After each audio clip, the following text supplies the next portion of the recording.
Stages of Step-Family War overviews and brings together all the dynamics of step-family living. Well, what are these stages of step-family war that we've come up with? The first one is world peace, followed by a diplomatic breakdown. And then we go into full-blown battle engagement, hopefully followed by an infrastructure rebuilding, long, slow, steady process, so we can land in the post-war era.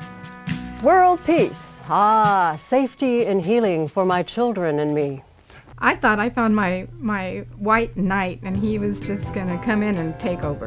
We were going to climb in the plane, and we were just going to take off. So I love you, I love my kids. We're all going to love each other, right? I really believed in the blended family, but nothing ever really blends. As the new stepmother, I thought, wow, I'm going to be successful. I'm going to make everybody happy and heal everybody's wounds, and what a joke that was. When I was 10, my parents got divorced, and my whole world was turned upside down. Their lives have been shattered by our decisions.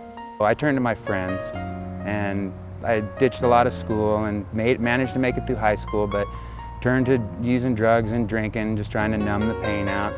The number one cause for divorce and remarriage is the children, or more accurately stated, our inability to deal with them. Even in a nuclear family, they have problems. You know, they have problems, and it's firecrackers and cherry bombs and M80s going off.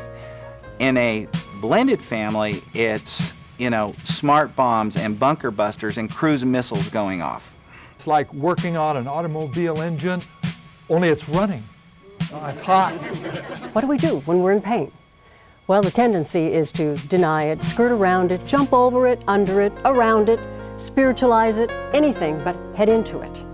And yet, heading into the pain is the fastest way through it.